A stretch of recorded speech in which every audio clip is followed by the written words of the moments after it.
I want to tell you first thing to do is become a Christian, ask some Christ to come into your life. Now we got that behind us.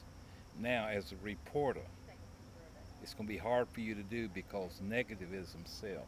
But don't scuba dive in the cesspool of negativism. Seek out the good. There's so much good in this country. Why we want to pick out the negative?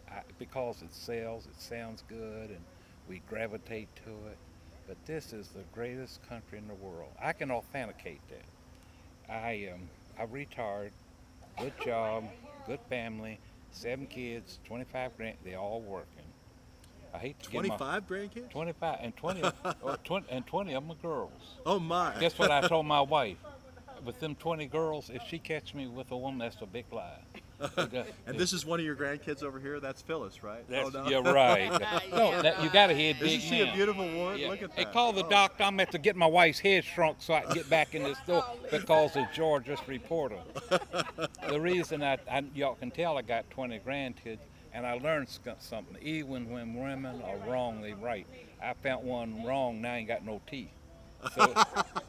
So let's move forward. Let me just introduce Thomas here really quickly. Okay. Thomas Toliver lives in West Virginia. Charleston, West Virginia. Charleston, West Virginia, close to where I've done some reporting, near Clarksburg at the FBI vault. But FBI, yeah, I got a friend's FBI. Oh, you do? Oh, very good. I'll be asking for favors later on.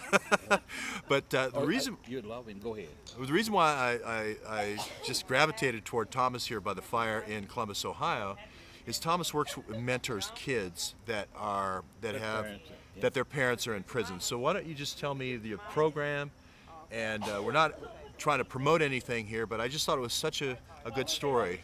So just tell your story, Thomas. Okay.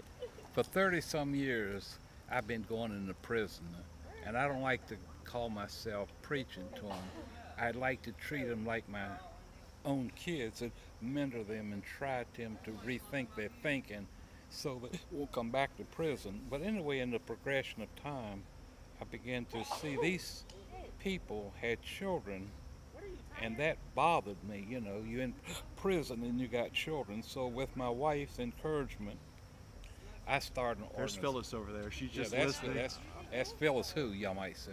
Oh, but okay. anyway, we found out that with these prisoners, they had children. So we started an organization called Family Youth and Development Service, men and children of prisoners.